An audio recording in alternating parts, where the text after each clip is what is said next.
What's guys, hoping this week so far once again, begins a review video, but looking at could a Primarch be cloned? And I thought it'd be kind of cool because I know Primarchs themselves are very rare indeed, since it's the Emperor's children. Some of course have fallen to chaos, some have not, so it'd be interesting to see if they actually could be cloned and if they are at the same power level and strength as an actual Primarch. My guess is no, because that'd just be kind of stupid and that kind of like defeats some of the lore. So I hope that they're not at the level of an actual Primarch. I think that'd be pretty dumb. But we'll see. There also, if this video does look kind of like crappy, like the frame rate looks weird and stuff, I've been trying to fix it. I don't know what to do. I tried to watch a bunch of videos, did all my settings. It won't change how I update OBS. I don't know how to fix it. It just happened out of nowhere. So if the video looks bad, I do apologize. I spent about a good week trying to fix it. I can't fix it. So, but I'll still be actively trying to work on it. But like always, please check out the original creator in the description. If you guys enjoy my content, if you guys enjoy my reactions, please don't forget to like and subscribe. Let's get to it. Fabius Bile is the best cloner in all of 40k hands down. Dude is literally called the Clone Lord. And boy oh boy can he clone. He's cloned humans, aliens, Primarchs, and even himself, with his ultimate goal being to clone the Emperor, which, yeah, that would be cooked. Fabius has cloned or attempted to clone nearly all the Primarchs at some. Yeah, but how would he even really do that though? Like, if he does, like, would it still be like around full power of like the actual Emperor, or would it just be like some like nerf shittier version? Because at that point, like, what's the point of like cloning him, right? I don't know. Point with extremely varying degrees of success, but how close to the original are these clones? Are they just as powerful as their real life counterparts? And even if they fall short, why hasn't Fabius made an army of them? Seems pretty overpowered to me. Before we get started, the Ravenlord launch was supposed to end over the people week 6 scale, but also is each time a Primarch was cloned and what actually happened when they were. This should give us a solid idea of how close to the real thing a Primarch clone actually is, as well as answer why Primarch cloning has been abandoned. Let's get into it. Fabius Bile can clone just as hard as I can wank to college party porn. He fucking loves it. He was forced into being good at it. What the fuck did I just listen to?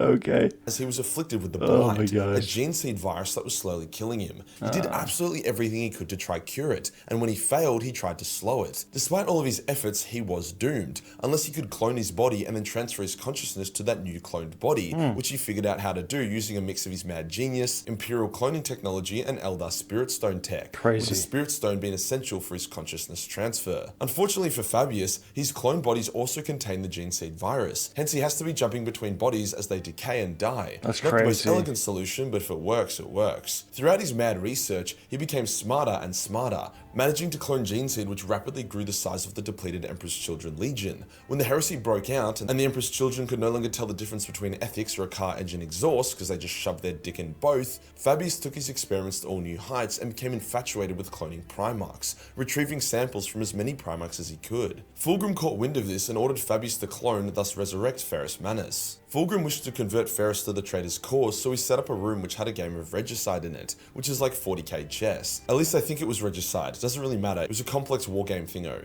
Now the interesting thing about Primarch clones is that due to their complex DNA, they would slowly remember their previous life. So the Ferrus clone was aware of who he was, that's cool, dude, and was slowly remembering the heresy and how Fulgrim killed him. But it was taking some time. We also do get to see some cloning limitations here. Fabius didn't know how to make the clone have Ferrus' signature Necrodermis arms, as he wasn't aware of how Necron metal worked yet. So the Ferrus clone simply wore larger iron gauntlets, much to Fulgrim's rage at the imperfection of the clone. Eventually, Ferrus remembers what has happened and rejects Fulgrim's attempts to sway him, and the two brothers fight. Now the fight ends quickly with Ferrus' death, as Fulgrim turns into his demon form and drinks his blood, but it wasn't totally one-sided. Ferrus was strong and he managed to get a hold of Fulgrim, with Fulgrim remarking that if he fucked up now and got body slammed, it would hurt like a bitch, but that didn't happen. It's then revealed that Ferrus has been cloned, tested, and then killed dozens of times, with a full pit full of Ferrus clone corpses. That's crazy. Now, just if a the real pit. Ferrus, Fulgrim wouldn't have just been able to kill him over and over again. What? It's nothing. Fights between Loyalists and Demon Primarchs are very close. The Lion and Sanguinius beat Angron,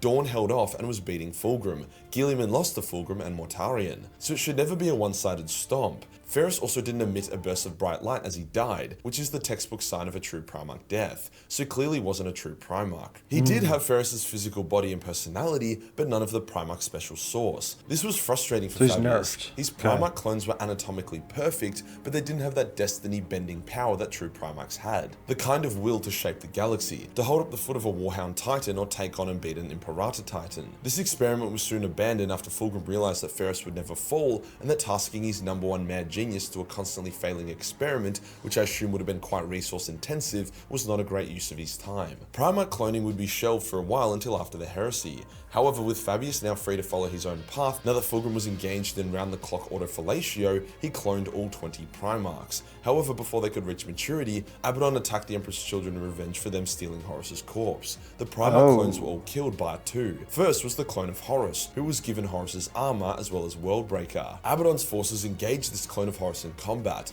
as its existence was seen as sacrilegious, with the clone being mighty. It killed dozens of Abaddon's warriors, and while it did also beat down Iskander Kaon, Kaon held his own for a time. Abaddon was then able to come in, catch Worldbreaker mid-swing, break it in his hand, and then stab Horus and kill him. Not sure if this was just massive writer's wank for Abaddon, or a great example of a Primarch clone being a mere microfraction of their true original power.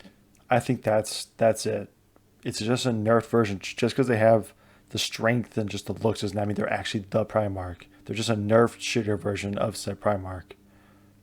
But Abaddon killing the clone like this, pre-Dracnian and pre-super power-up, shows just how weak they truly are. The other Primarch clone to survive Abaddon's invasion was a clone of Fulgrim, but this clone was different from the rest. Unlike the Ferrus clones or Horus clones, who were just pale shadows of the real thing, the Fulgrim clone was perfect. He had the Primarch aura and sense of destiny surrounding him that none of the others did. Being around him was like being around Fulgrim before he became a demon. This clone also regained the memories of his true self, being horrified at his own fall and vowing to do better and make amends, as the clone wasn't influenced by the Leia Blade.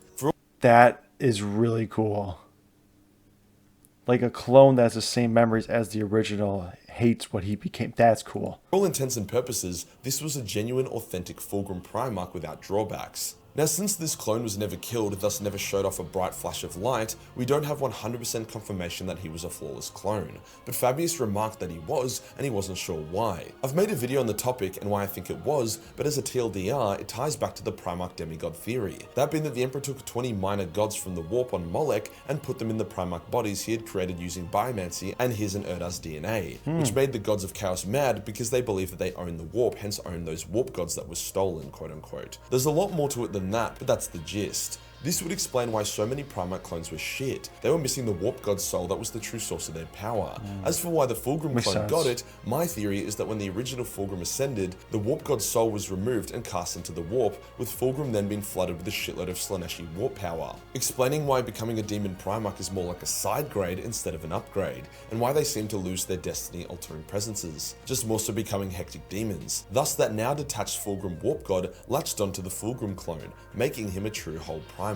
That was probably a 1 in a million lucky chance as well for the stars to align, as this didn't happen when Ferrus was cloned. Fabius got scared of the Fulgrim clone, and he was worried it would go down the same path as his predecessor, so he sold him to Trazyn, who now exhibits him in his museum. After that experience, Fabius has moved on from Primarch cloning, preferring to focus on the creation of his new men and whatever fucked up experiments he likes doing. So some questions have already answered themselves. You cannot clone an army of Primarchs, as firstly, it's extremely resource intensive. Secondly, the Primarchs are extremely willful and independent and will not serve you as a unified fighting force. More likely than not, they will just try usurp you and then fuck off to go somewhere else. They also aren't actually that amazing. Without their Primarch special source, they would just die like a dreadnought or something. Shoot down their gunship, hit them with a high caliber weapon, blow up their starship in orbit. They don't have plot armor on their side. Their fate isn't tied to destiny and greatness. It's just super impractical and would likely end disastrously for Fabius if he tried. But would it make sense for the Imperium to start cloning Primarchs? Nah. After all, they have Sanguinius' body and likely a few other bits and bobs of DNA they could use. Well, firstly, cloning a dead Primarch is pretty sacrilegious, so the loyalists don't really want to do it. Secondly, they also don't know how.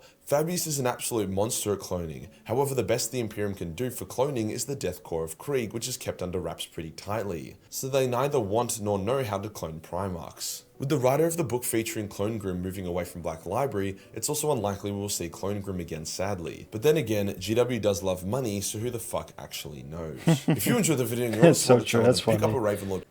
That was good, man. That was good. I'm happy to hear that they're not as strong as an actual Primarch. That would absolutely just ruin it for me.